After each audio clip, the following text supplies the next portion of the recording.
মানে আমাৰ ভাৰতৰ কমিউনিষ্ট পাৰ্টিৰ বৰছলাৰ আঞ্চলিক কমিটিৰ 13তম সন্মিলন ইয়াতে অনুষ্ঠিত হৈ আছে।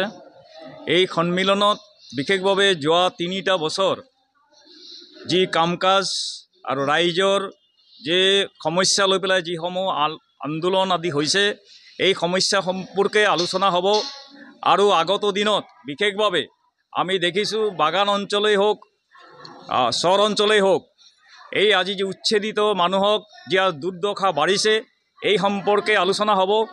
আমি দেখিছোঁ বসুন্ধৰা 3ৰ জৰিয়তে যেনেধৰণৰ ভূমিহীনক মাটি দিব লাগিছিলে, কিন্তু তাৰ ওপৰত পেনাল্টিহে দিছে এই চৰকাৰে।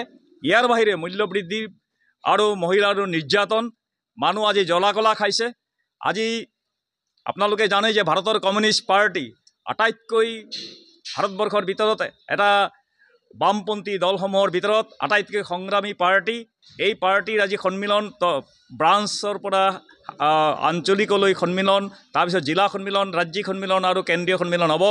এই সম্পৰ্কে ভাৰতৰ আগন্তুক দিনত যে বিশেষভাৱে শ্ৰমিক আন্দোলন, কৃষক আন্দোলন, শ্ৰমিকৰ সমস্যা, কৃষকৰ সমস্যা, এইসমূহ লৈ পেলাই এক তীব্ৰ গণ আন্দোলন গঢ়ি তোলাৰ কাৰণে এই পাৰ্টিৰ সন্মিলনবিলাকত আলোচনা হ'ব।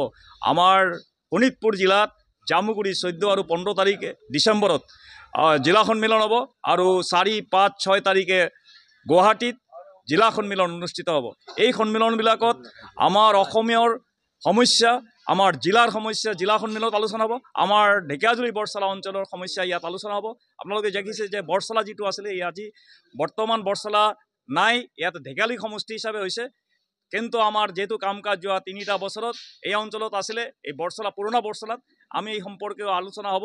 ইয়াৰ বাহিৰেও আজি পঞ্চায়তত পঞ্চায়তবিলাক যিবিলাক পুনৰ্গঠন হৈছে, এই পঞ্চায়ত পুনৰ্গঠনবিলাক ৰাইজৰ কোনো মতামত লোৱা হোৱা নাই, স্বেচ্ছাচাৰীভাৱে এই কামবিলাক হৈছে। এই সম্পৰ্কত আমাৰ এই সন্মিলনত আলোচনা হৈ আমি আগত দিনত এক তীব্ৰ গণ আন্দোলন গঢ়ি তোলাৰ কাৰণে আমি ব্যৱস্থা ল'ম। এইখিনি।